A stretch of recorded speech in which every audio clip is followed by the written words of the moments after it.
Sot, 33.000 mësues në të gjithë Shqipërinë festojnë 7 marsin, me lule, kartolina dhe dhurata në duar. Nxënësit të shoqëruar nga prindrit kanë nderuar mësuesit në ditën e tyre për kontributin që japin në edukimin e fëmijëve.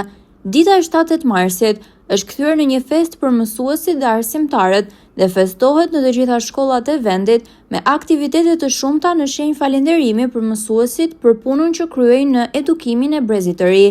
Edhe data 8 mars është ditë feste, ku gratë festojnë këtë ditë mes lulesh dhe dhuratash të dhuruara nga të afërmit e fëmijët e tyre, duke i falur dashurinë në këtë ditë simbol të nënave dhe grave.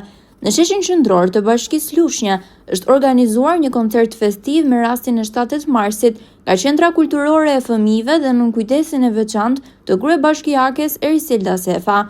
Ky aktivitet i përvitshëm gjallërohet nga zërat e këngëve të vallëve të fëmijëve, të cilët i përkushtoheshin të dyja festave, atë të mësuesit dhe atë të nënave, në prani të pjesëmarrësve dhe qytetarëve të Lushnjës.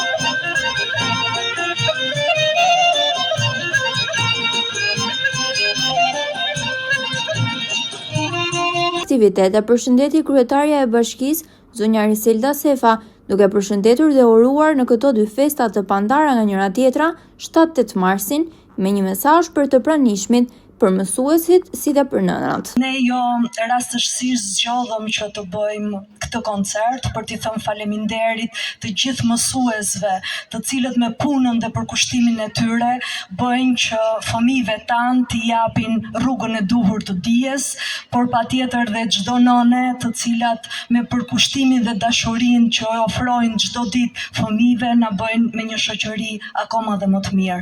Kështu që më lejoni që t'i uroj gëzuar 7 marsin të gjithë mësuesve të Bashkisë Lushnjë dhe t'i falenderoj dhe në emër të institucionit, por besoj edhe në emrin të gjithë tuaj që jeni këtu. Faleminderit për gjithë atë përkushtim të jashtëzakonshëm që bëni për fëmijët tanë, por patjetër nuk mund të lëm pa uruar dhe çdo nën, qofshin nëna sa më të bekuara dhe sa më të lumtura çdo ditë të jetës së tyre. Gëzuar.